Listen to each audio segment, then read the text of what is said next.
Assalamualaikum warahmatullahi wabarakatuh. Halo anakku semua, selamat pagi.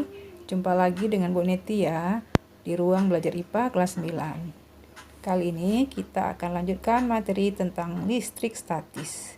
Untuk hari ini tujuan pembelajarannya adalah mengidentifikasi atau menjelaskan kelistrikan pada yang pertama yaitu pada sel saraf, yang kedua pada hewan, dan yang ketiga pada teknologi.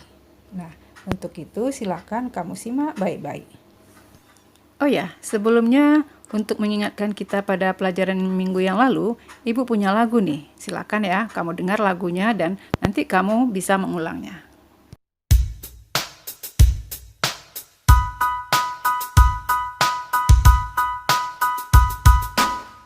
Gaya kulam itu gaya termuatan, sejenis saling tolak, beda saling tarik.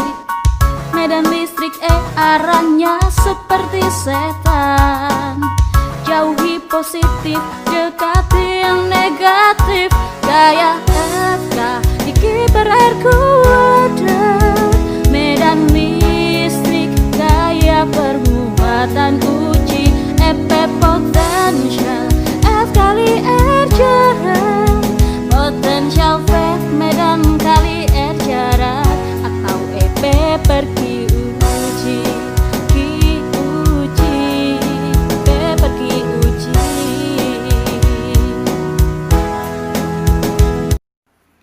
Bagaimana? Sudah hafal dengan rumus-rumusnya? Ya, mudah-mudahan bisa diingat ya. Sekarang kita lanjutkan dengan membahas tentang penerapan listrik statis dalam kehidupan sehari-hari.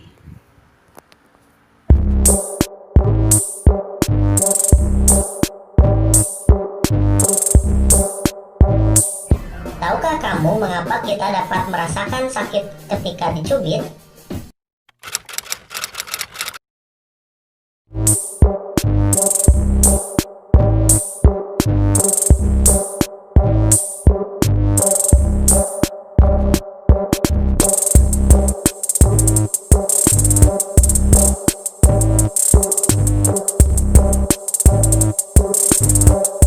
Ternyata rasa sakit tersebut muncul karena kulit kita menerima rangsangan berupa cubitan. Rangsangan ini selanjutnya diubah oleh sel saraf dalam kulit menjadi impuls. Kajian yang khusus mempelajari tentang aliran impuls pada tubuh manusia disebut biolistrik. Tegangan atau beda potensial pada tubuh berbeda dengan yang kita bayangkan seperti listrik rumah tangga. Kelistrikan pada tubuh hanya berkaitan dengan komposisi ion yang terdapat dalam tubuh, bukan listrik yang mengalir seperti pada kabel listrik di rumah-rumah. Bagaimanakah cara sel saraf menghantarkan impuls? Untuk itu, silakan kamu simak dulu bagaimana struktur dari sel saraf. Unit terkecil penyusun sistem saraf adalah sel saraf atau yang biasa disebut neuron. Satu neuron terdiri atas badan sel saraf, dendrit, dan juga akson. Badan sel saraf mengandung inti sel dan sitoplasma. Dendrit merupakan serabut-serabut pendek yang berupa tonjolan sitoplasma yang bercabang dari badan sel saraf. Pada umumnya, neuron memiliki lebih dari satu dendrit yang bercabang-cabang. Dendrit berfungsi untuk menerima rangsangan atau impuls yang datang dari ujung akson neuron lain. Kemudian impuls dibawa menuju ke badan sel saraf. Akson atau yang biasa disebut neurit merupakan serabut yang panjang dan umumnya tidak bercabang. Akson di sini berfungsi untuk meneruskan impuls yang berasal dari badan sel saraf ke neuron lainnya. Akson mengandung benang-benang halus yang disebut neurofibril. Neurofibril dibungkus oleh selaput berwarna putih kekuningan yang disebut selubung myelin. Selubung myelin tersusun dari rangkaian sel Schwann dan berfungsi untuk mempercepat jalannya impuls. Sementara itu, sel Schwann membentuk jaringan yang berfungsi untuk menyediakan nutrisi bagi akson dan membantu regenerasi akson. Pada pertemuan antara selubung myelin yang satu dengan lainnya terdapat bagian akson yang tidak terselubungi. Bagian ini disebut nodus Ranvier, di mana nodus Ranvier berfungsi untuk mempercepat pengiriman impuls. 1. saraf.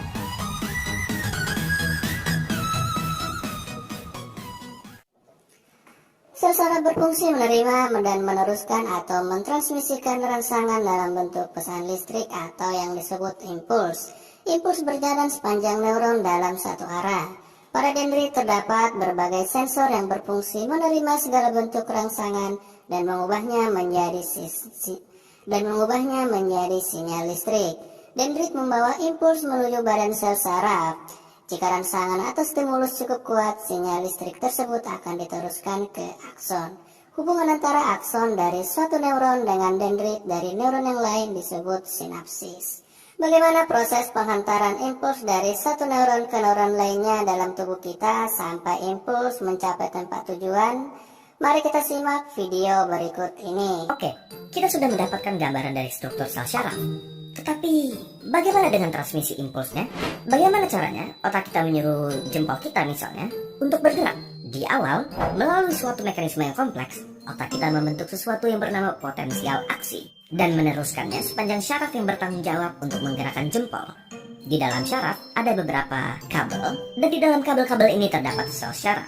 Di antara satu sel syaraf ke sel syaraf berikutnya, ada celah yang bernama sinaps. Jadi, potensial aksi yang merupakan si listrik akan diterima oleh dendrit di sel syaraf pertama, diteruskan melalui tubuhnya dan mencapai akson. Di beberapa neuron atau sel syaraf pertama, ada sesuatu yang bernama neurotransmitters, suatu zat kimia yang berperan dalam konduksi listrik dari satu sel syaraf ke sel syaraf berikutnya. Neurotransmitter akan dilepaskan ke sinaps dan menghasilkan suatu potensial aksi di sel syaraf kedua. Di sini, listrik tersebut akan dioper dari satu sel syaraf ke sel syaraf berikutnya, sampai akhirnya sel syaraf terakhir menyampaikan si listrik ke otot yang bertanggung jawab dalam menggerakkan si jempol. Alhasil, jempol kita pun berhasil digerakkan. Seperti manusia, hewan juga menghasilkan listrik sebagai impuls rangsang dalam tubuhnya untuk menanggapi rangsangan, bergerak, berburu mangsa, melawan predator, atau bahkan navigasi. Pada umumnya, arus listrik yang dihasilkan sangat lemah. Tetapi ada beberapa hewan yang mampu menghasilkan arus listrik yang sangat kuat.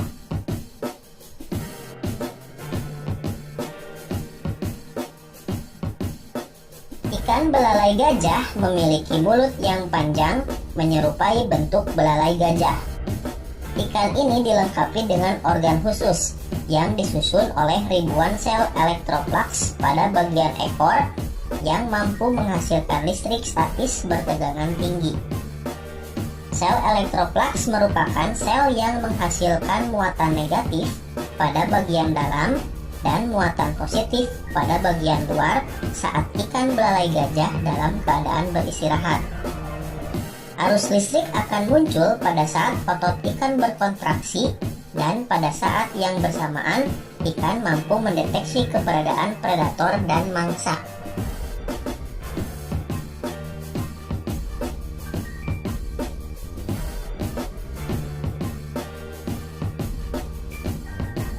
Ikan pari listrik mampu mengendalikan tegangan listrik yang ada pada tubuhnya. Kedua sisi kepala ikan pari listrik mampu menghasilkan listrik hingga sebesar 220 volt. Besar tegangan ini sama seperti besar tegangan listrik yang ada di rumah.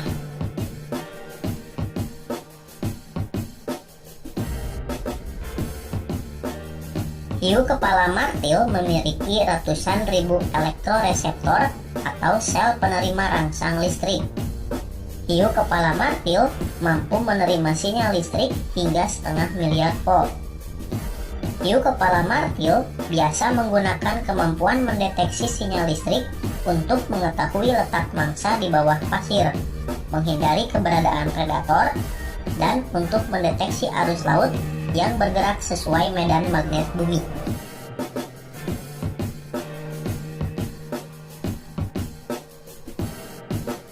Echidna memiliki moncong memanjang yang berfungsi sebagai pengirim sinyal-sinyal listrik untuk menemukan serangga. Elektroreseptor echidna terus-menerus dibasahi agar lebih mudah untuk menghantarkan listrik. Hal inilah yang menyebabkan kebanyakan hewan yang memiliki sistem elektroreseptor berasal dari perairan.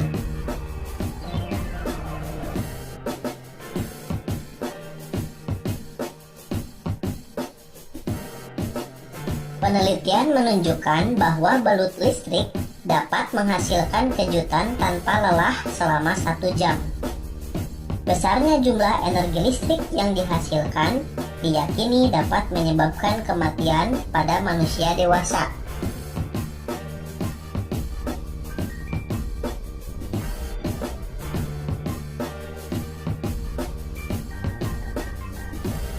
Lele air tawar yang berasal dari perairan tropis di Afrika ini memiliki kemampuan untuk menghasilkan listrik hingga sebesar 350 volt. Besarnya energi yang dihasilkan lele listrik sama seperti energi listrik yang diperlukan untuk menyalakan komputer selama 45 menit.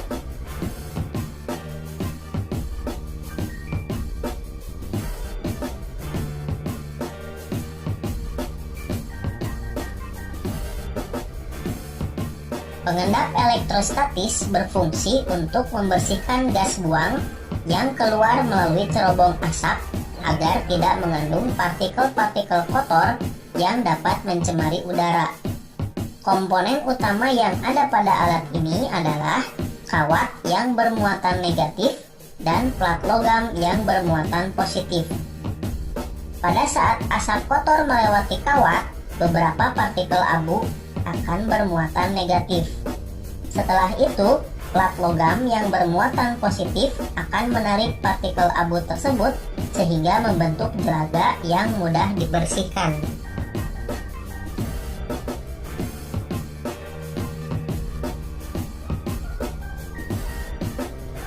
Butiran cat mobil akan bermuatan listrik ketika bergesekan dengan mulut pipa semprot dan udara. Butiran cat tersebut akan tertarik ke badan mobil apabila badan mobil diberi muatan yang berlawanan dengan muatan cat.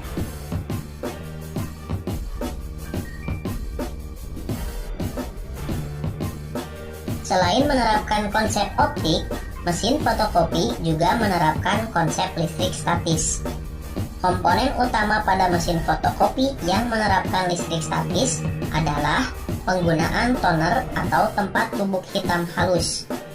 Toner sengaja dibuat bermuatan negatif sehingga mudah ditarik oleh kertas.